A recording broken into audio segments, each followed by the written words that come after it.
corrections officers now on their 12th day of striking, even after a deal was made between the union and the State Department of Corrections. That agreement reached late last night, but since this is an unsanctioned strike, there will not be a formal vote among union members. It's now up to each worker individually to make their own decision. We want to show you some key points in this new agreement, again, that came out late last night. Any employee that returns to work will not be disciplined for striking. The HALT Act would be suspended for 90 days, and the National Guard will continue to help with staffing levels as employees return to work.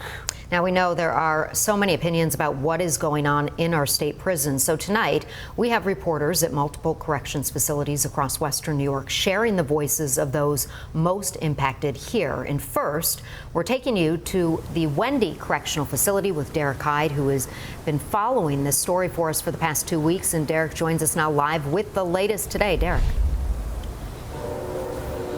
That's right, Jeff. Leah, 12 days strong here on the picket line at Wendy. And don't get it mixed up. This might be a small crowd right now, but earlier today there were dozens and dozens of people. And this does not mean the strike is over. It actually means that they're going home to spend some time with their families. Now let's talk about that deal that was presented to them earlier today. I spent time at Attica, Wyoming, and here at Wendy, and every single one of them telling me it's just not enough. So I had to ask current and former COs why they feel that way. There was literally nothing in there that's applicable, that was asked for, and resolves any of our issues. A resounding no. That's the response I heard at Attica, Wyoming, and Wendy correctional facilities to whether they think the offer posed by the state will convince corrections officers to return to work. I apologize for laughing. The general consensus is that it was an insult, a slap in the face. They're all unhappy. I think this membership feels insulted by this deal. That deal includes a 90-day suspension of the HALT Act, which limits solitary confinement, followed by a review to see if it can be safely restored. A 4-shift maximum on mandated overtime, no internal discipline for striking, however, Taylor law fines still apply, and multiple chances for increased pay for working overtime, referring workers, and being excessively mandated, as long as they return by Saturday.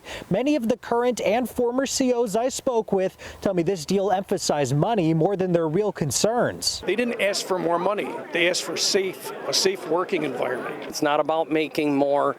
It's about being able to safely go home and see your family. COs tell me they have too many issues with the offer to count. The changes to the HALT that are offered are listed as temporary, and as soon as these men and women go back in and get control of the prison population and get things going back to normal, it's going to go right back the way that it is now. If you voluntarily work 832 hours a year of overtime, we'll try not to mandate you for more overtime. But if you don't work 832 hours a year, we're going to mandate you to work the 832 hours a year. What kind of deal is that? I'm told until they get an offer that emphasizes staff safety first, these strikes will continue. How much longer do you think this strike could last for? Until Kathy Hochul opens her eyes and does the right thing. Now, like we mentioned earlier, this is an individual by individual decision or a prison by prison decision. So these weren't the only 3 correctional facilities that we visited today. My colleague Michael Schwartz down in Collins asking them what they felt about this deal. Yet dozens of corrections officers, both past and present, remain out here because of the conditions they say are in there. The main message here, they're not going anywhere. Do you feel that an end is near from this strike? No, maybe the weather will be a little warmer in a few months. What do you think of the deal that was reached last night? It's garbage. I think Governor Hochul should change the spelling of her last name, the first letter, from an H to a J, because she is a joke. The whole deal is garbage, and I would not go back in the jail with that deal. I would like these elected officials put on a blue shirt, go walk around one maximum security jail for 10 minutes.